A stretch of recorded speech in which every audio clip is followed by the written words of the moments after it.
Kanalıma hoş geldiniz. Elinizde yaprakları yumuşayan ve solan orkideler varsa bugün yeniden bu orkideleri canlandıracağız. Yumuşayan ya da yaprakları sararan orkideleri yeniden canlandırmak mümkün. Bu mevsimde bu tarz orkideleri canlandırmak için ideal bir mevsimdir. Yaprakları yumuşayan orkideleri canlandırmak için gübre hazırlayacağım. Gübre için 1 çay kaşığı toz şeker kullanıyorum. Toz şeker özellikle yaprakları yumuşayan orkideleri canlandırmak için en iyi gübrelerdendir. Toz şekerin üzerine 1 yemek kaşığı instant kuru maya kullanıyorum.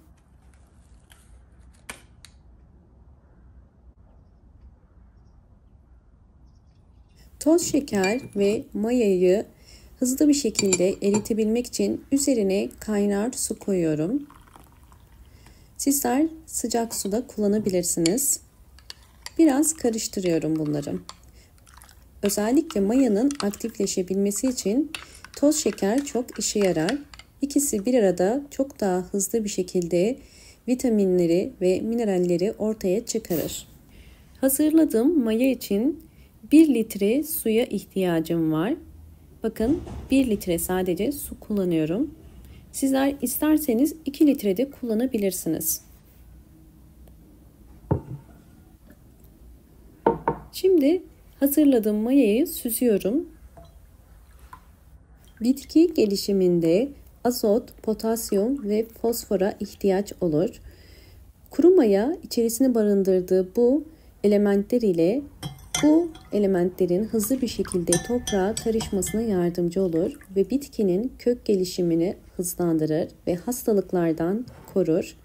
Bu yüzden hazırlamış olduğum bu maya karışımını bir püskürtme kabının içerisine koyuyorum. Bunu yapraklarda da kullanacağım. Orkideleri canlandırmak için 3 farklı yöntem kullanacağım. Bu yüzden videoyu lütfen sonuna kadar izlemeye çalışın. İlk olarak bu şekilde yaprakları yumuşayan ve solan orkideleri canlandıracağız. Orkideler özellikle kökler çürüdükçe ya da fazla sulamalardan dolayı bu şekilde yapraklarını yumuşatır. Bu tarz orkidelerde yapmamız gereken orkideyi hemen canlandırmak. Bunun için gübre desteği ve bol ışık sağlıyoruz. Şimdi hazırladığım gübreyi orkide yapraklarına sıkıyorum.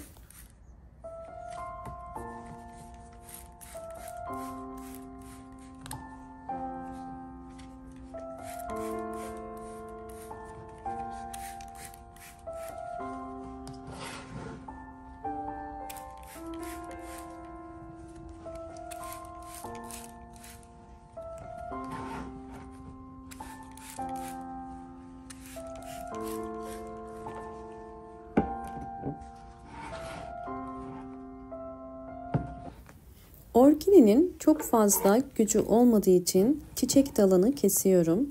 Şu anda önemli olan yeni kökler çıkarması ve yaprakların canlanması. Bu yüzden sadece yapraklara gücünü vermesini sağlayacağız. Bu şekilde su püskürttükten sonra bir pamuk ile mutlaka orkidenin yaprak aralarını silin.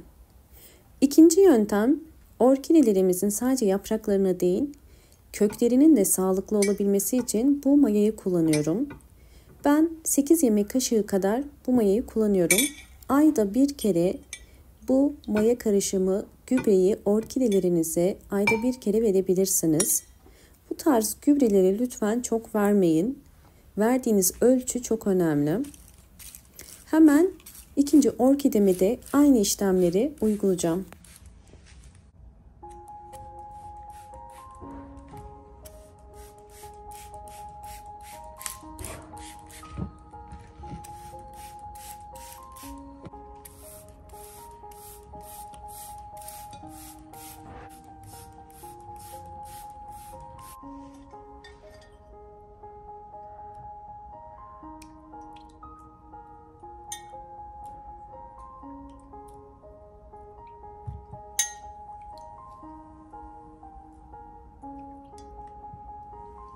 Orkideyi yapraktan gübreledikten sonra mutlaka pencereyi açıp bir pencere kenarına koyun ya da benim gibi direkt balkona koyarak orkidenin üzerindeki suyun kurumasına yardımcı olun.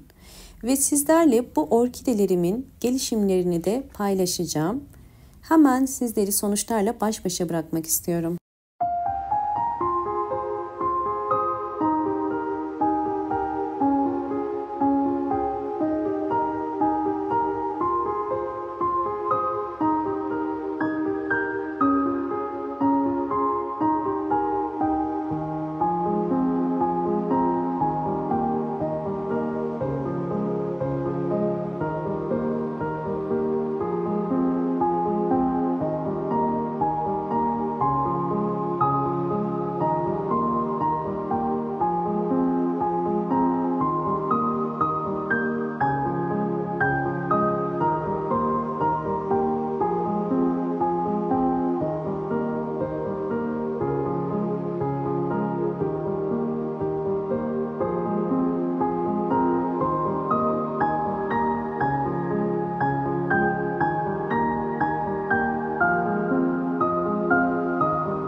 Üçüncü yöntemi geçmeden önce videomu buraya kadar izlediyseniz ve beğendiyseniz hemen beğen tuşuna basıp kanalıma da abone değilseniz eğer bana destek olmak için abone olabilirsiniz.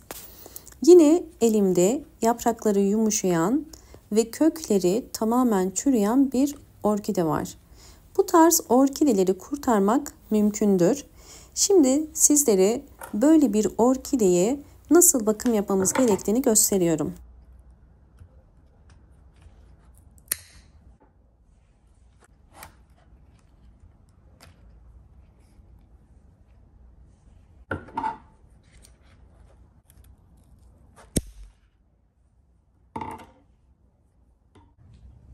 Orkidenin bütün kökleri çürüdüğü için toprağından ve saksısından çıkarıyorum.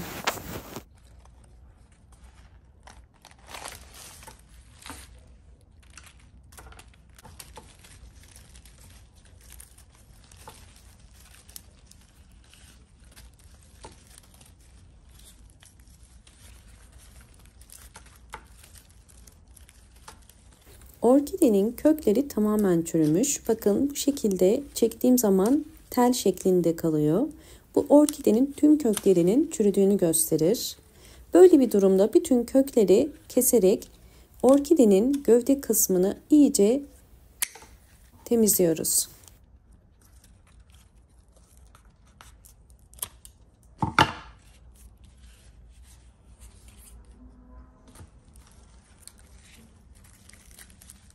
Orkidelerde kök çürümesinin nedeni bu süngerdir. Bütün orkidelerde bu sünger vardır. Bu yüzden orkideleri asla çok fazla sulamamak gerekiyor. Çünkü sünger suyu çok çektiği için hızlı bir şekilde köklerin çürümesine sebep olur. Orkidelerinizin bu şekilde olmasını istemiyorsanız lütfen orkidelerinize çok az su verin. Fazla su her zaman orkideleri öldürür. Evet, gördüğünüz üzere kök kısmını iyice temizliyorum. Daha sonra bunu çeşmede yıkayarak dezenfekte edeceğim.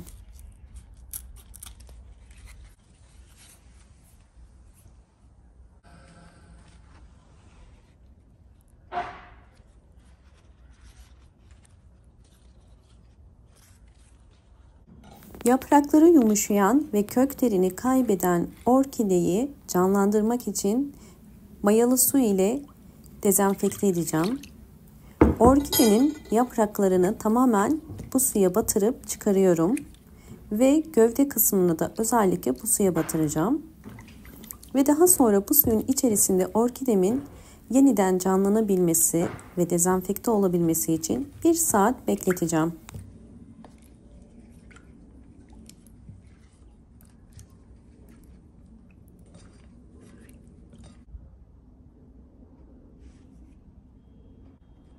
Mayalı suda 1 saat beklettiğim orkideyi çıkarıyorum. Orkidemin kurumasını bekleyeceğim. Bu işlem önemli. Evet, 1 saat orkidemi serin bir yerde beklettim ve gördüğünüz üzere üzerindeki mayalı su kurudu. Şimdi orkidemizi canlandırabilmek için ters su kültürü uyguluyorum. Ters su kültürü uygularken sera yöntemini de uygulayacağım. Bunun için bir streç film ile bakın ağzını kapattım ve üzerine küçük delikler açarak hava akışını sağlayacağız. Orkidemin gelişimlerini de sizlerle paylaşacağım.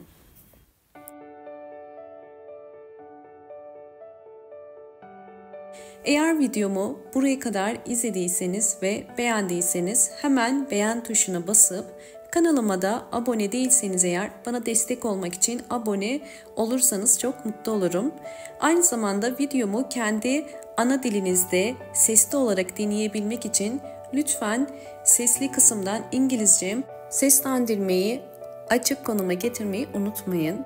Videomu buraya kadar izlediğiniz için teşekkür ederim. Hoşça kalın, sağlıkla kalın.